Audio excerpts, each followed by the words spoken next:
Good morning students. जैसा कि हम पढ़ रहे थे इतिहास अध्याय 2 यूरोप में समाजवाद का उदय एवं रूसी क्रांति, जिसके अंतर्गत मैं आपको बता चुका हूं कि उदारवादी कौन थे, रूढ़िवादी कौन थे और अतिवादी कौन थे। और फिर मैंने आपको बताया कि समाजवाद का क्या अर्थ था, समाजवाद की क्या विशेषताएं थी।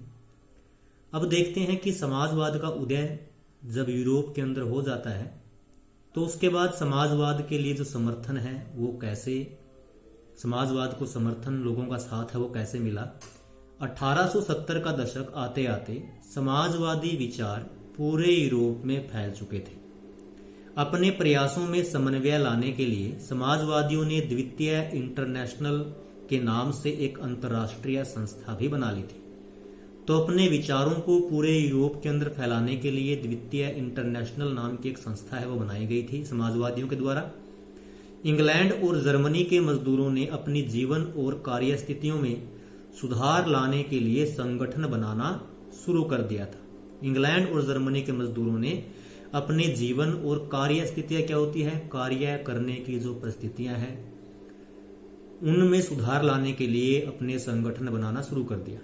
संकट के समय अपने सदस्यों को मदद पहुंचाने के लिए इन संगठनों ने कोष स्थापित किए, धन इकट्ठा करना शुरू किए, धन को जमा करना शुरू किया और काम के घंटों में कमी तथा मताधिकार के लिए, मतलब वोट के अधिकार के लिए आवाज उठाना शुरू कर दिया। जर्मनी में सोशल डेमोक्रेटिक पार्टी, जिसको एसपीडी का नाम दिया गया है, के साथ इन संगठनों के काफी गहरे रिश्ते थे और संसदीय चुनावों में वे पार्टी की मदद भी करते थे। 1905 तक ब्रिटेन के समाजवादियों और ट्रेड यूनियन आंदोलनकारियों ने, ट्रेड यूनियन क्या होता है कि व्यापारिक यूनियन है एक होती है, तो यहां पे ट्रेड यूनियन आंदोलनकारियों ने लेबर पार्टी के नाम से अपनी एक अलग पार्टी बना ली। फ्रांस में भी सोशलिस्ट पार्टी के नाम से ऐसी ही एक पार्टी का गठन किया गया, लेकिन 1914 तक यूरोप में समाजवाद कहीं भी सरकार बनाने में कामयाब नहीं हो पाए। संसदीय राजनीति में उनके प्रतिनिधि बड़ी संख्या में जीतते रहे। उन्होंने कानून बनवाने में भी अहम भूमिका निभाई, मगर सरकारों में रूढ़िवादियों, उदारवादियों और रेडिकलों का ही दबदबा बना रहा। कहने का मतलब क्या है कि अभी तक जो समाजवादी संगठन पूरे यूरोप के अंदर जो बने थे वो किसी भी तरीके से अपनी सरकार नहीं बना पाए थे। लेकिन क्या करते थे, वो अपनी सरकार बनाने में कामयाब नहीं हुए थे, लेकिन वो संसदीय राजनीति में लोगों के प्रतिनिधि के रूप में बड़ी संख्या में वो जीतते रहे, लेकिन कानून बनवाने में उन्होंने अहम भूमिका निभाई। लेकिन वो सरकार यूरोप के अंदर किसी भी देश के अंदर अभी तक नहीं बना पाए थे। पढ़ते हैं रूसी क्रांति। यूरोप के सबसे पिछड़े औद्योगिक देशों में से एक रूस में यह समीकरण उलट गया। 1917 की अक्टूबर क्रांति के जरिए रूस की सत्ता पर समाजवादियों ने कब्जा कर लिया। फरवरी 1917 में राजशाही के पतन, यानी राजा के पतन के बाद, राजा को गद्दी से हटाने के बाद, और अक्टूबर की घटनाओं को ही अक्टूबर क्रांति कहा जाता है। ऐसा कैसे हुआ? क्रांति के समय रूस के सामाजिक और राजनीतिक हालात कैसे थे? इन सवालों का जवाब ढूंढने के लिए आइए क्रांति से कुछ साल पहले की स्थितियों पर नजर डालते हैं। रूस के अंदर जब समाजवादी क्रांति हुई तो उस समय रूस का जो समाज है वो कैसा था? रूसी समाज जो साम्राज्य 1914 में रूस और उसके पूरे साम्राज्य का जार निकोलस द्वितीय का शासन था। मॉस्को के आसपास पड़ने वाले भू क्षेत्र के अलावा आज का फिनलैंड, लातविया, लिथुआनिया, एस्टोनिया तथा पोलैंड, यूक्रेन व बेलारूस के कुछ हिस्से रूसी साम्राज्य के अंग थे। यह साम्राज्य प्रशांत महासागर तक फैला हुआ था और आज के मध्य एशियाई राज्यों के साथ साथ जॉर्जिया, आर्मेनिया व अजरबैजान भी इसी साम्राज्य के अंतर्गत आते थे।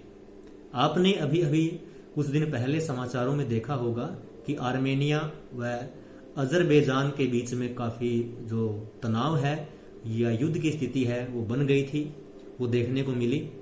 रूस में ग्रीक ऑर्थोडॉक्स चर्च से उपजी शाखा रूसी ऑर्थोडॉक्स क्रिश्चियनिटी को मानने वाले बहुमत में थे, लेकिन इस साम्राज्य के तहत रहने वालों में कैथोलिक, प्रोटेस्टेंट, मुस्लिम और बौद्ध भी शामिल थे। तो ये सारे के सारे जो लोग हैं वो रूस के समाज के अंदर रहते थे।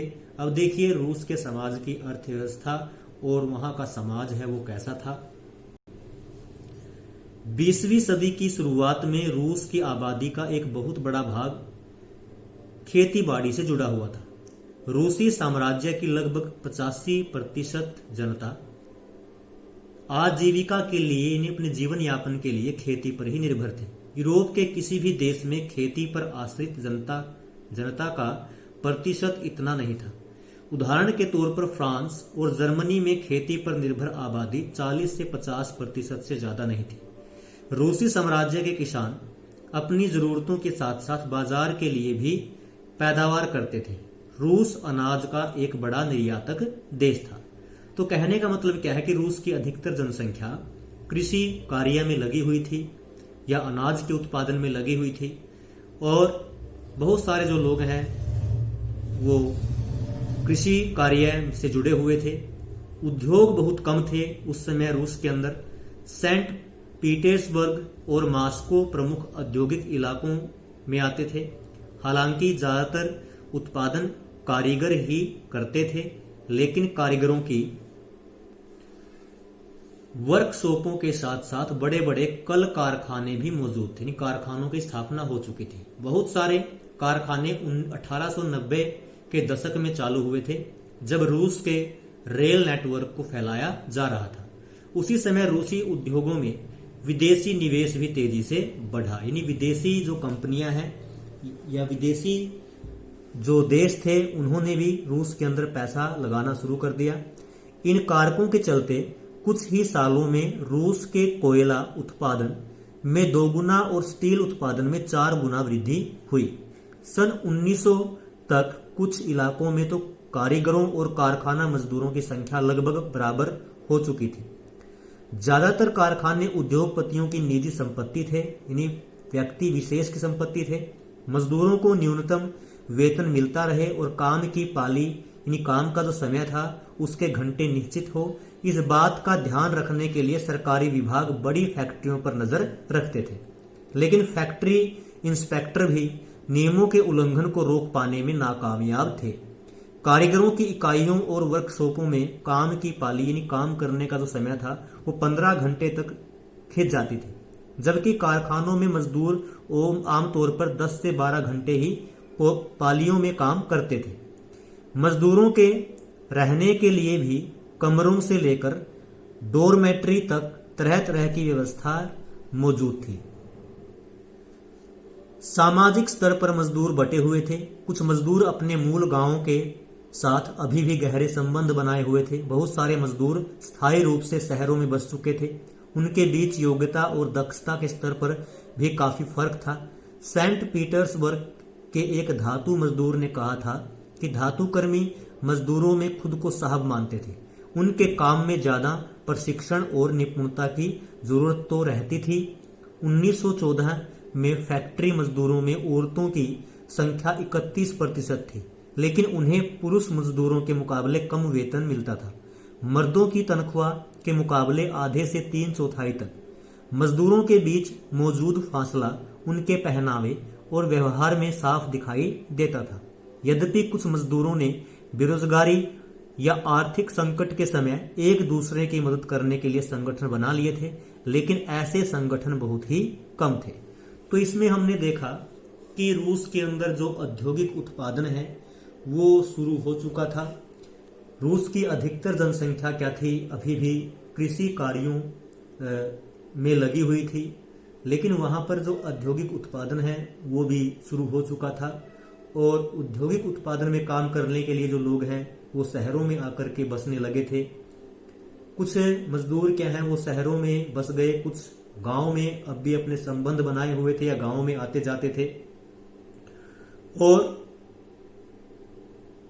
वहां पर जो धातु कर्मी थे, जो धातु का काम करते थे, वो मजदूरों में सर्वश्रेष्ठ उनको समझा जाता था या उनको निपुण मजदूर उनको समझा जाता था। और उसके अलावा 1914 में फैक्ट्री मजदूरों में औरतों की संख्या 31% थी, लेकिन पुरुषों की तुलना में उनको बहुत ही कम वेतन दिया जाता था। और इस प्रकार क्या था, ये समाज की जो रचना है, संरचना है रूस के समाज की, उसके बारे में हमने इस पैराग्राफ में पढ़ा। इन विभेदों के बावजूद जब किसी को नौकरी से निकाल दिया जाता था तो उन्हें मालिकों से कोई शिकायत होती थी तो मजदूर एकजुट होकर हड़ताल भी करते थे। 1896-1897 के बीच कपड़ा उद्योग में और 1902 में धातु उद्योग में ऐसी हड़तालें काफी संख्या में आयोजित की गई। देहात की ज्यादातर जमीन यानी गांव की अधिकतर जो जमीन है उन पर किसान खेती किया करते थे, लेकिन विशाल संपत्तियों पर सामंतों, राजशाही, राजा का जो शासन है या राजा से संबंधित जो लोग हैं उनका शासन था या सामंतों का शासन था, और ऑर्थोडॉक्स चर्च का कब्जा था। मजदूरों की तरह किसान भी बटे हुए थे। किसान बहुत धार्मिक स्वभाव के थे। इक्का दुक्का अपवादों को छोड़ दिया जाए तो वे सामंतों और नवाबों का बिल्कुल सम्मान नहीं करते थे। नवाबों और सामंतों को जो सत्ता और हैसियत मिली हुई थी वह लोकप्रियता की वजह से नहीं बल्कि जार के प्रति उनकी निष्ठा और सेवाओं के बदले मिली थी। यहाँ की स्थिति फ्रांस जैसी नहीं थी। मिसाल के तौर पर फ्रांसीसी समाज के दौरान ब्रिटनी के किसान न केवल नवाबों का सम्मान करते थे बल्कि अपने नवाबों को बचाने के लिए बाकायदा लड़ाइयां भी लड़ते थे। इसके विपरीत रूस के किसान चाहते थे कि नवाबों की जमीन छीनकर किसानों के बीच बांट दी जाए। बहुधा वह लगान भी नहीं चुकाते थे। कई जगह तो जमींदारों की हत्याएं भी की जा चुकी थी। 1902 में दक्षिणी रूस में ऐसी घटनाएं बड़े पैमाने पर घटी। 1905 में तो पूरे रूस में ही ऐसी घटनाएं घटने लगी। रूसी किसान यूरोप के बाकी किसानों के मुकाबले एक और लिहाज से भिन्न थे या अलग थे।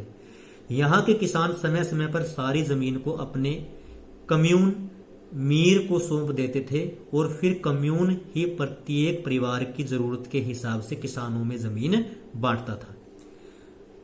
अगली वीडियो में हम जानेंगे कि रूस में समाजवाद का विस्तार है वो कैसे हुआ। धन्यवाद।